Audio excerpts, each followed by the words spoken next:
আপনারাও দেখতে পাচ্ছেন আমরা দৈনন্দিন আমরা এর বিরুদ্ধে আমরা রেইড এবং সার্চ অ্যারেস্ট জারি আছে।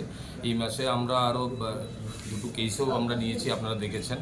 যেখানেই খবর আসে, যেখানে ইনফরমেশান যেখান থেকেই পাই, সেখানেই আমরা রেড করি। আমাদের সোর্স আমরা লাগিয়ে রেখেছি, আমাদের ইন্টেলিজেন্স যে স্পেশাল ব্রাঞ্চ ও ডিআইবি ব্রাঞ্চ তারাও লেগে আছে। যেখানেই আমরা এটা সেল বা স্ট্রোকের ইনফরমেশান আছে, আমরা তার বিরুদ্ধে অভিযানে যাই।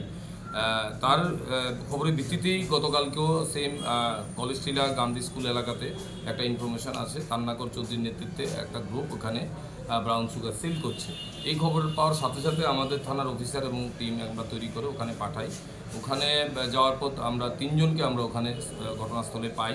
তাদের সার্চ করার পর তাদের কাছ থেকে সন্দেহভাজন ব্রাউন সুগারের পাউচ এবং ভাইলস পাই।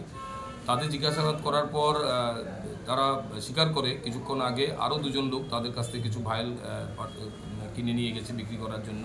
তারা ওমেন্স কলেজের নিকটে আছে, ওখানেও আমরা যাই, তাদের দুজনকে আমরা তুলি। তাদের মধ্যে 5 জন হলো তান্নাকর চৌধুরী, বাড়ি শিবনগর; অজয় পাল, ইন্দ্রনগর; অর্জুন সরকার, মলয়নগর; পিতুষ সরকার, প্রতাপগড়; অভিজিৎ সাহা, সুভাষনগর।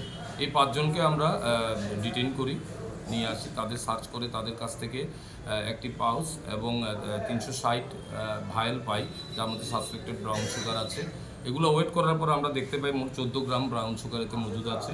তাদের কাছ থেকে আরও দুটো বাইক, একটি স্কুটি, ক্যাশ টাকা পাই 25,600, 5টি মোবাইল, 3টি বাইক সহ এখানে আপনারা দেখেছেন আমরা রাখি। এই বাইকগুলো দিয়েই মূলত তারা এই জিনিসগুলো সেল করছে।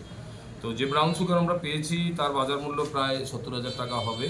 এই তান্নাকর চৌধুরী এই আমাদের গান্ধী স্কুল এলাকাতে তার বাড়ি। তার এগেনস্টে আমাদের থানাতে টোটাল ছয়টা আছে, আরও 6বার অ্যারেস্ট হয়েছে। 6টা কেস আমরা চার্জশিট দিয়েছি তার এগেনস্টে। এই এলাকাতে মূলত এই জিনিসগুলো সেল করে। তবুও আমরা তাদের রিমান্ড চাইব, রিমান্ড চেয়ে আমরা আর